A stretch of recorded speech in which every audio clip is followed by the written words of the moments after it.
Hello and welcome. I'm Claire Feldman, your host and guide on this journey to thriving in private practice without the burnout. Are you a passionate therapist who's struggling with the entrepreneurial side of things?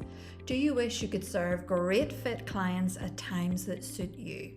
Are you seeking financial stability so you can continue doing what you love? If so, then you're in the right place. My own journey started back in 2012 when I qualified as a CBT therapist. I've experienced the challenges of setting up a private practice, from accommodating clients at all hours to dealing with unclear policies and undercharging for my services. It was a tough road, but it led me to where I am today, a successful eating disorder practitioner who has learned not only to value my work, but also to connect with my dream clients. I know firsthand the difficulties of navigating the business aspects of therapy, from building a website to managing social media. But I've made the mistake so you don't have to. Together, we'll explore how you can build and grow your dream practice. So let's get started.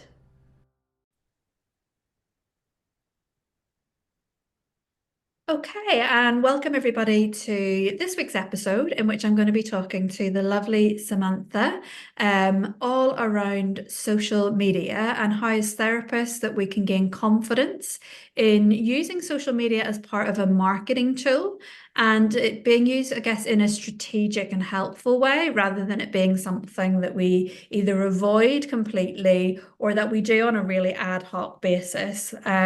Social media is something that certainly whenever I first set up in private practice myself, it wasn't a big part of marketing or practice, that we very much relied on therapist directories like Psychology Today on our website, and social media was just something that we didn't really need to utilize back in the day, back in my day. But it's something I think now is really essential for therapists to use as part of their marketing strategy, which is why I'm so glad, Samantha, that you are here today to help us with this. So do you want to maybe just take a little minute to introduce yourself and tell us a little bit about you?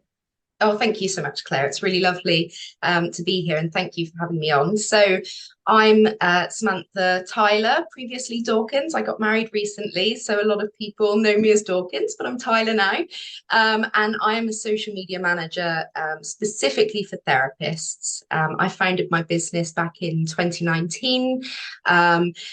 And really, I wanted to use my business as a way to help the helpers, I guess, to help share the message of good mental health, and to reduce mental health stigma. So I've been really fortunate to have worked with loads of lovely therapists over that time, helping them with their content and helping them to show up on social media in an authentic and confident way, and in a way that really aligns with them and the profession and their values. Brilliant. And how did you get into this as a role? So that's actually a slightly interesting story, I guess. When I first started my business, I was a virtual assistant. Mhm. So I came in very sort of generalist into the space. I had left my sort of 9 to 5 corporate role in the software industry. I was an executive assistant to the managing director. So that was obviously a very, very varied role. It was a very male dominated space as well. So, when I moved into my own business, I wanted to make sure that I was in a space that felt more aligned to who I am, and the things that I care about. So I started off as a virtual assistant, and that was helping clients with everything really from sort of diary and email management to updating their website, writing bits of content for them. But it really quickly became evident that what I was being asked for more and more was social media management. Mm. And that was going beyond content creation, because obviously a lot of us think, oh, social media manager, what do? They just create content for us. But I soon realized that, in order to be able to do this well for therapists, I really needed to specialize in social media management. And so that's where it came from. A few months into my business, I sort of pivoted. We love that word, don't we? Pivoted to being a social media manager and really put loads of time and effort into training and really learning how to be a good social media manager specifically for therapists. Yeah, that's brilliant. And I think it's one of those things that perhaps, and I might be totally wrong here, but I imagine that it's when therapists are perhaps maybe more established in their private practice that they maybe recognize that they struggle to kind of make the time around managing their social media, that it's maybe when they get to that stage when their practice is full and they're struggling for time, perhaps that they would lean on you, or do you find it can be maybe just even people who haven't got a clue where to even start with their social media that they might reach out to yourself? Absolutely. Yes. So I'd say, I work with clients from sort of all stages of their private practice journey. The majority of clients, I would say, do have an established private practice already. And it is, as you say, social media ends up being at the bottom of their to-do list, which is really common. It's not something that you absolutely have to do at a specific time. There's no deadline to it. So it's very easy for it to end up at the bottom of the to-do list or to just get really sort of overwhelming. Because obviously, when you're trying to run a business, social media can kind of feel like a full-time job in itself, which is why the social media managers like me kind of exist in the first place. So a lot of it is working with established private practice therapists who want to maintain their visibility. They might already have a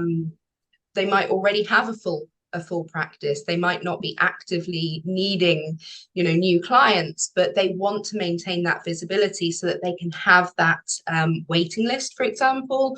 Or, if, as we know, things can change really quickly. If they were to lose one or two clients, they would be able to say, I've got availability, and there would be people who are there, who know they exist and who really want to work with them, who can work with them as a client. And then the newer therapists, especially, I would say this is mostly sort of maybe younger millennials, I would say, really, who are starting up in private practice, who really have grown up with social media, Yeah. and who are maybe already more comfortable personally with social media and really want to make a good go of it for their practice. So they already have that awareness of the importance, but they just want to make sure that they're getting it right and that they're not sort of putting too much time and effort into areas that aren't really going to serve them or their business. Yeah, and you've picked up on something really interesting that you can have people who maybe are very established in their practice and are able to get to a point in their practice where they want to invest in additional support and then maybe look for your services. We've got maybe the younger generation of therapists that are quite frankly way more savvy than myself when it comes to using social media, and so might have maybe a slightly better understanding of how to capitalize, I guess, on things like Instagram and Reels and branding that maybe have a better footing around things like that. When I'm thinking about like for this conversation today and who might need help listening to this episode, I suppose I'm kind of thinking about people going into private practice, maybe more around my age, that do have social media and do use it, but use it on a personal basis to like Yeah. share cat memes, because that's what I use social media for, so they're used to using it for things like that, to stay in contact with family and to share memes, but don't really know how do they approach using social media from a professional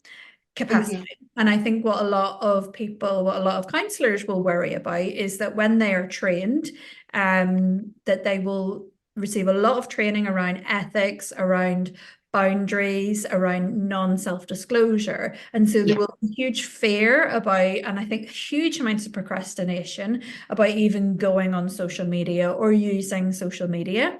And quite often I'll look at some counselors' social media profiles and see like you can't, there's not even a picture of them. You don't Mm. even know who they are or what they look like. And so I'm kind of thinking of them today for this Yeah. episode. Like, how do we help them feel more comfortable in using social media and using it effectively? Because I think that's a big thing that sometimes we can feel like we're doing, we're on social media, we feel like we're doing things, but what we're actually doing, maybe it's not proving effective because there's no strategy behind it, there's no purpose or intention behind it. So that's who kind of I want us to think about when we're maybe kind of sharing some ideas and some suggestions. Yeah. So maybe just kind of on that note, thinking about, so my big word for 2024 is strategy. Like, when I'm Brilliant. thinking about my private practice, when I'm thinking about everything connected to my practice,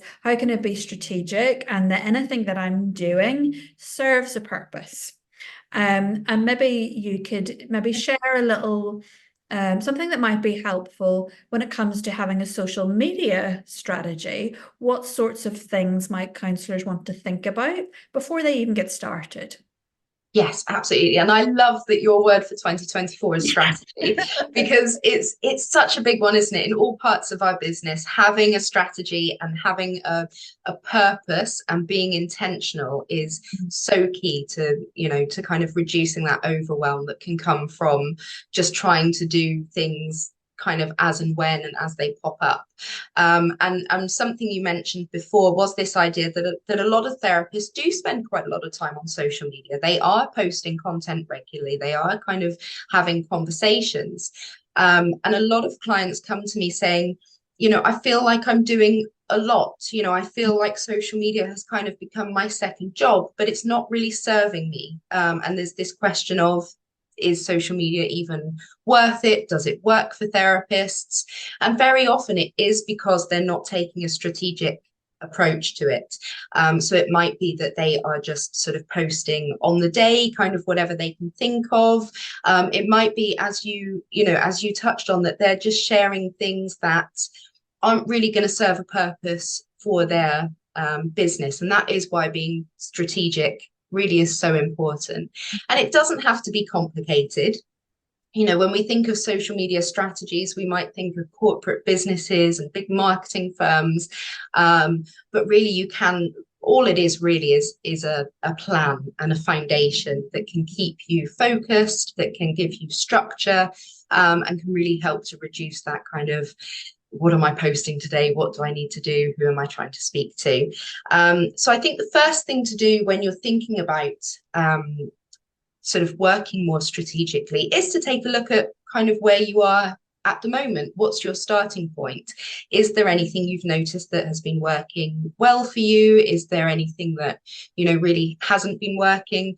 Having a good idea of where we're starting from is a really good foundation when it comes to starting on a strategy. Mhm. And the next thing I would say is to really identify and get clear on who your ideal client is. So when, you'll probably hear it quite a lot in sort of marketing terms, but if you're trying to talk to everyone, you kind of end up not talking to anyone in particular.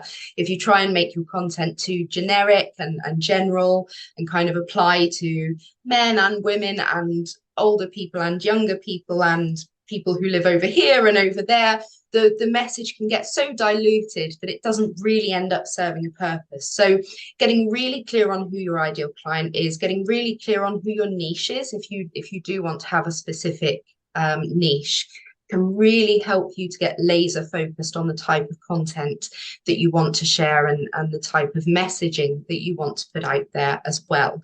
Because then whenever you're creating content, you have this person in mind that you're talking to, that you can really deeply sort of resonate with them.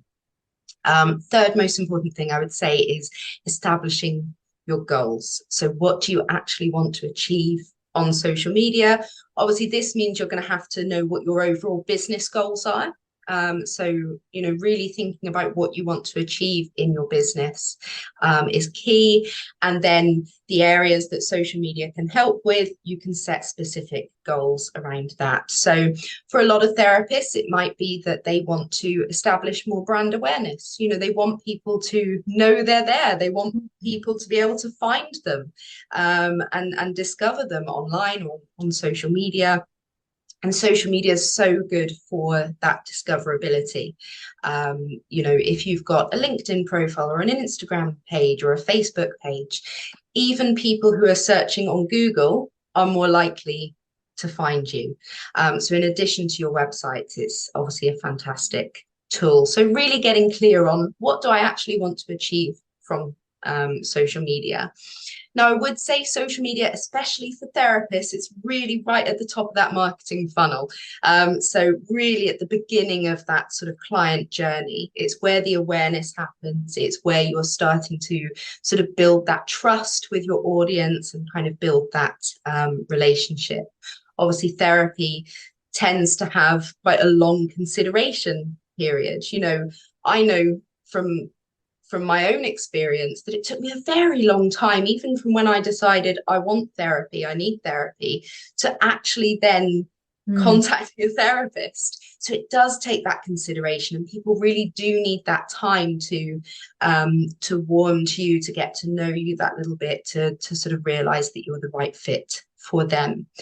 So it's really important to think of social media in that context, Mhm. that you're sort of building that relationship and building that know, like, and trust. And that's something that I'll kind of talk to my community about an awful lot, because I don't think that maybe that there's that realization enough that there's a reliance maybe on things like directory profiles or website, because we expect that anybody who comes to work with us are coming to us because in that moment they're in need and they're looking for help. And it completely discounts what you've just said there, that not everybody is in the position at that moment that they are ready or want to engage, but they might be at some time. And that's where actually your social media is where they get to build that connection with you, that they maybe get to know you on more of a human level in a way that they don't get to through your LinkedIn or through your directory profile, that they maybe get to hear your voice or see your face and see what you look like. And that those things are actually what help to build connection and can help to develop that relationship where they might then be engaging with you. And something I wanted to ask you about was for social media, that often again gets missed, I think, is where you said the word funnel, and funnel is one of those words that people will be like, what? What is she talking about? But how I kind of describe it is that you're marketing across different platforms, and that we think about the client journey, and it might be that the client finds your directory profile. From your directory profile, they might click on your website, they might like what's on your website, and then there's a link to your Instagram, and then they might go to your Instagram and they maybe watch some reels and watch a live that you do or something like that. So they're seeing you in a variety of different kind of formats. And for me, that's almost a bit like the funnel, is that you're taking them on a journey. That's it. When, Yeah. when they get to your social media, Instagram or Facebook, the bit that sometimes we then miss an opportunity is the call to action. The where are you guiding them to? Where are you taking them to from that moment? And certainly maybe for people who are new in practice, this is something that's not considered a little bit, is that we could be guiding them from your social media to somewhere like an email list or to a free resource or somewhere, so that again you're establishing that connection and building that relationship, so that potentially in the future they might be interested in a workshop you're doing, or they might be interested in working with you kind of on a one-to-one basis.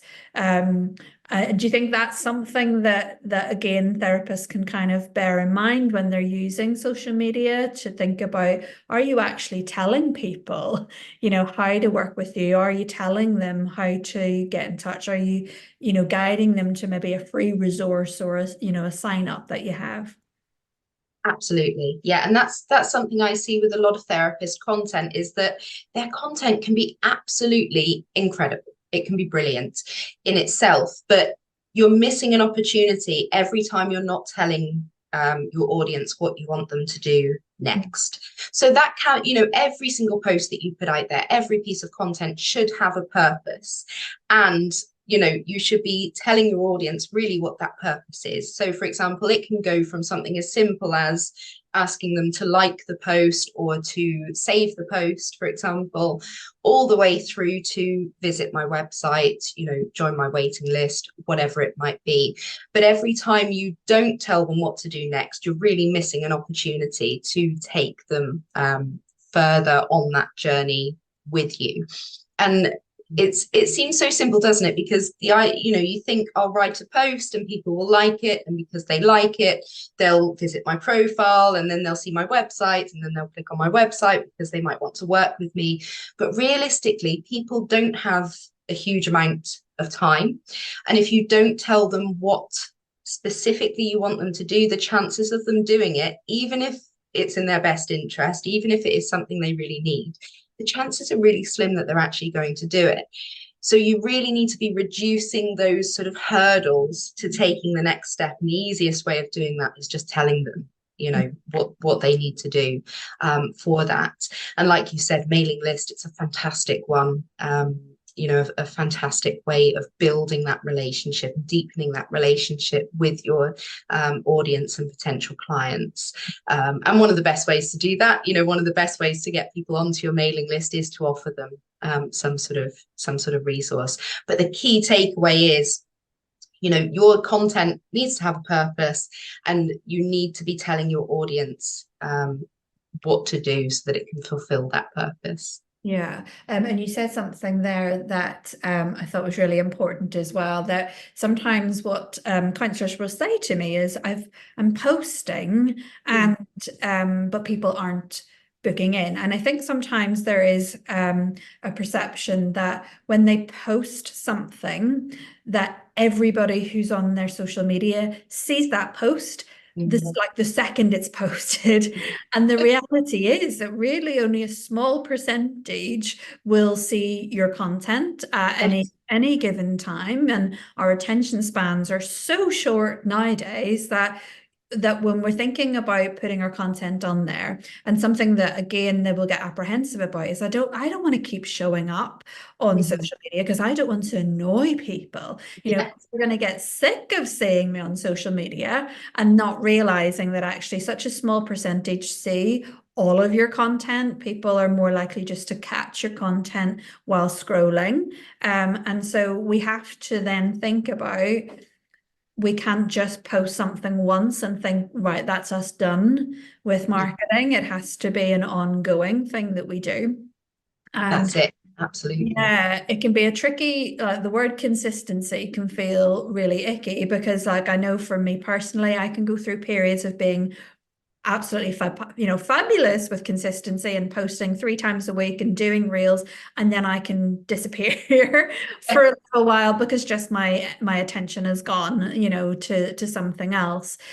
So consistency, like how would you maybe advise counselors to find a way of being more consistent in their social media, but maybe not in a way that feels totally overwhelming and that they just want to run away from it? Yes, yeah, and this is a big one. And going back to something that you mentioned before about how many people actually see your content, something that I say all of the time, and I say this so often, I should have a sticker or something for it, but most people won't see most of your content most of the time. Yeah. You are literally the only person who knows what all of your content is. Even your most avid followers aren't going to see every piece of your content that you put out there. And that's why it's so important to be saying the same things, regularly. You can say things more than once. You can post around the same sort of topic more than once, especially when it comes to promotion. You can be, telling people about your availability, telling people about your, whatever thing it is that you want people to sign up for, workshops or courses or whatever it might be as well. So you really need to remember that just because you feel like, oh, I've been talking about this a lot, doesn't necessarily mean that your audience is going to think the same thing, because they're not going to be seeing most of your content most of the time. I think really when Instagram, for example, you're probably looking at around 5% of your audience, maybe up to 10%, that's actually going to be seeing your content, depending on how well the content performs, of course. But yeah, that's one of the things. If you're feeling like, oh, I don't want to annoy people, I don't want to show up too often, I don't want to be, seen to be talking about this thing too much or promoting myself too much, you're the only person that's going to see all of that. So you really need to make sure that you're talking about these things a lot, so that people actually do see it. But when it comes to consistency, this is something that so many therapists, do experience. You'll be really consistent for a few weeks. You'll kind of be in hustle mode with social media, and you really feel like you're on it, and you might be really motivated. But then as soon as that sort of motivation or something comes up, as soon as something sort of breaks in that process, then you're kind of gone for, days or weeks or months sometimes. So consistency is something that's really important to get strategic about. Coming back to this idea of strategy. And people often confuse consistency with how regularly they're going to be posting. So even if, for example, best practice might be post once a day, if you can't do that, if you physically can't keep up with that, then you won't be able to stay consistent with it. So my top tip when it comes to consistency is decide what consistency can look like for you.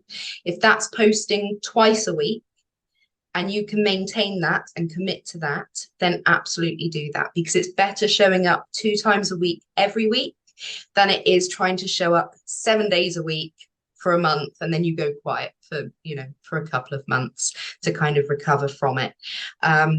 And when it comes to consistency, committing to it, I think is a big deal, and kind of holding yourself accountable for it, and knowing that it's an important part of your business is one thing.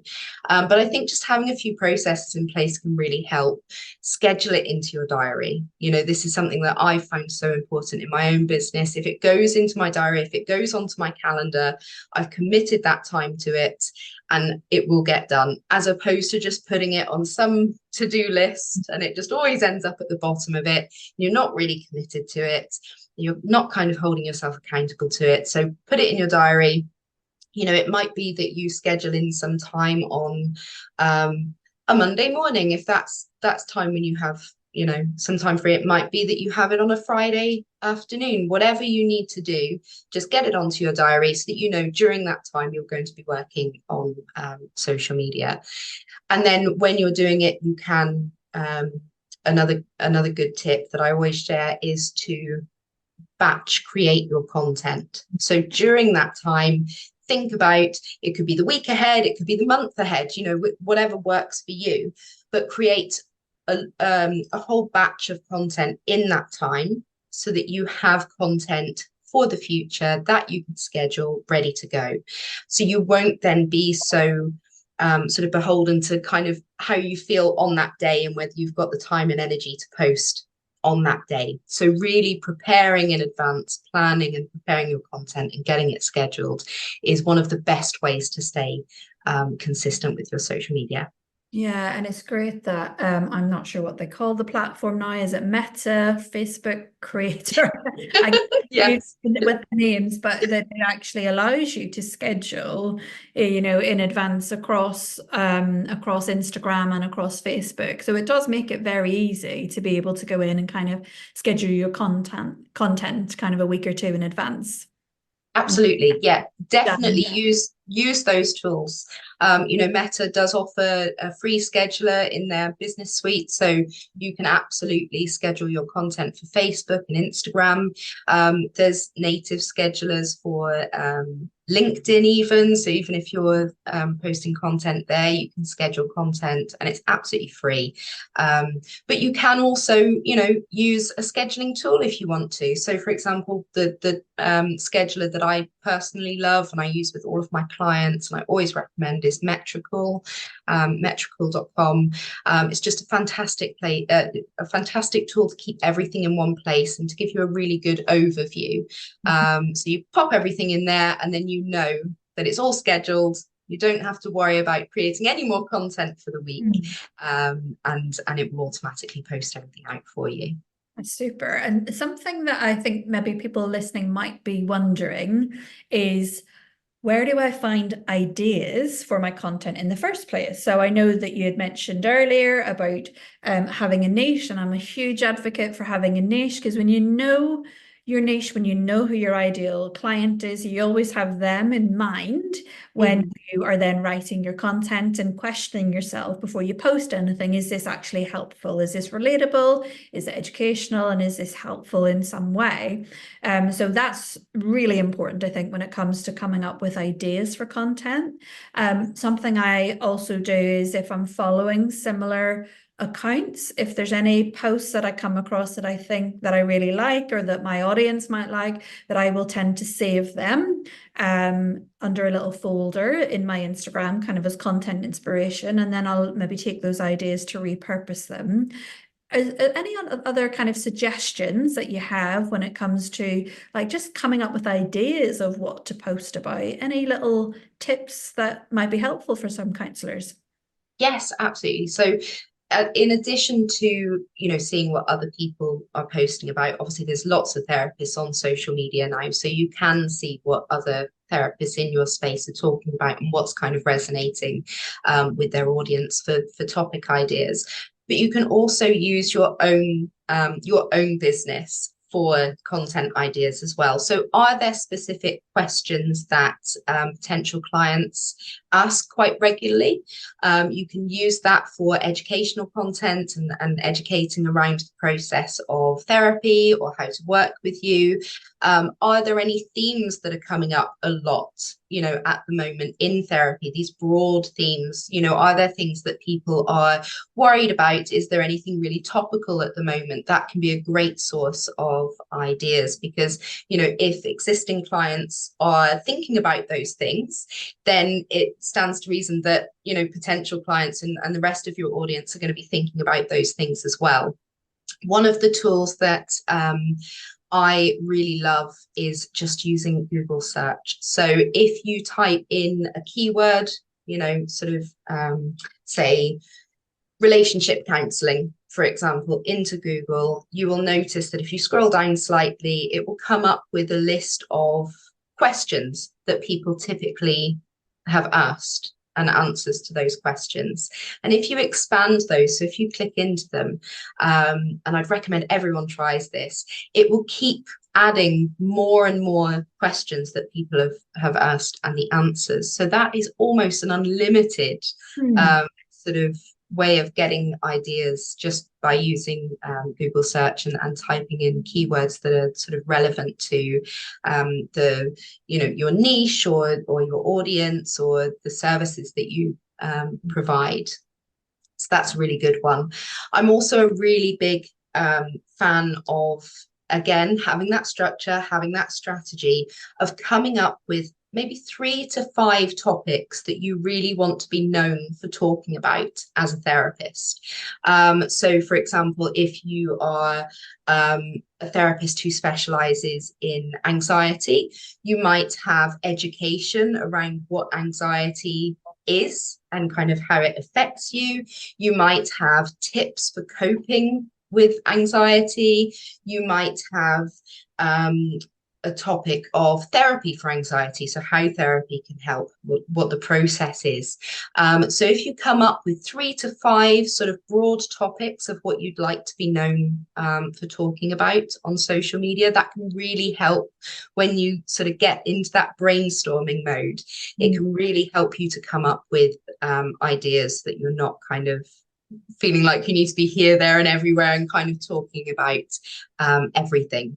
Mm-hmm. So they're typically called content buckets or content pillars. I tend to call them content pillars.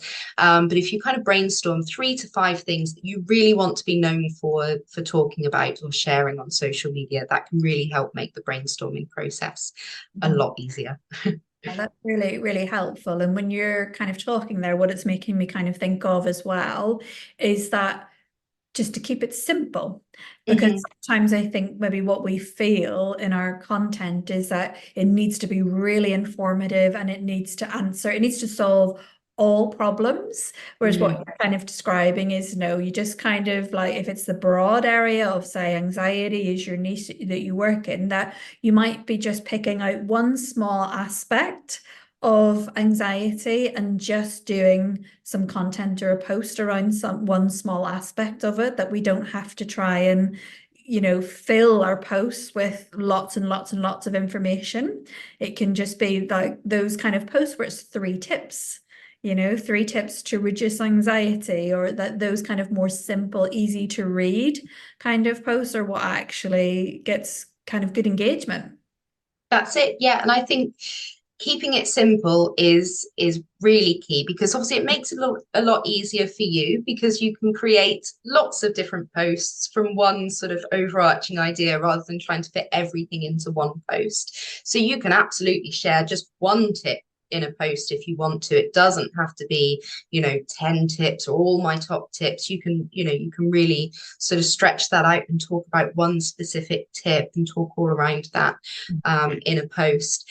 It makes it a lot more accessible and easy to digest for people as well. One of the questions that I'm often asked is, how long should a social media post be? And the answer really is only as long as it kind of needs to be. So you can create longer content if you want to, if it serves that purpose. But you can also create really short, just easy to digest, give someone a really sort of easy piece of easy tip or piece of advice or insight that they can consume really quickly, and it gives them that sort of feeling of a quick win. So yeah, you definitely don't need to try to do everything with each post. Yeah, that's super. So thank you so much for sharing all of that wonderful advice today. I think everybody listening is going to have found it really helpful. So hopefully it has maybe alleviated some of the fears and some of the anxieties that people often have when it comes to social media. And I think there's probably a whole load more questions that we could cover. So I'll maybe have to get you back if you're open to coming back, and that we can kind of do a part 2 of I would love to, because yes. I think when it comes to social media, there are just so many conversations that can be had. So definitely would love to speak to you again. Now, I know that you have some amazing free resources for counselors and therapists because I have downloaded them as well. Can you maybe direct people, tell them how to find you and how to find some of your amazing resources? Yes, so the easiest way to find me obviously is through social. I am over on LinkedIn, Samantha Tyler. You can also find me on Instagram at koala.va. And if you click my link in my bio there, you'll be able to find all of my free resources. And I also run a Facebook group for therapists. It's called Social Media Made Simple for Therapists. So if you search for that on Facebook, you'll be able to come and join me there. But yeah, if anyone has any questions, reach out to me on social media if you like. I'm always happy to help. My website is koalava.com, and you can even email me at hello@koalava.com as well. That's great. Thank you so much, Samantha, and I will talk to you again soon. Thank you so much. It's been a real pleasure. Thank you. Take care. Bye. Take care. Bye. As we wrap up today's episode, I'd like to share something with you. If you're a dedicated counsellor or therapist who's passionate about helping others but are struggling to make your private practice thrive, well, I've been there. You might be accommodating clients at the expense of your personal life and family time, undervaluing your services, or saying yes to every client even when it doesn't feel right. But what if you could turn things around? What if you could operate a successful private practice that suits your lifestyle, confidently set your rates according to the value you provide, have clear policies in place, say no to clients that aren't a good fit, and feel empowered to handle the unique challenges of running a private practice? That's why I created the Prosper in Private Practice Hub. It's a space where for just £35 a month, you can gain access to monthly training sessions, coaching calls, weekly co-working sessions, regular guest expert, template drops, and much, much more. I've walked this path, I've faced these struggles, and I'm still seeing clients in my private practice. I understand what you're going through, and I want to help you build and grow your private practice. This is more than an investment in your business, it's an investment in yourself and your ability to serve others effectively. So if you're ready to turn your passion into a thriving practice that respects your personal life and values and your professional expertise, come and join us at the Prosper in Private Practice Hub. And let's journey together towards success. And full details can be found in the show notes or via my website, theenrichedpractice.com.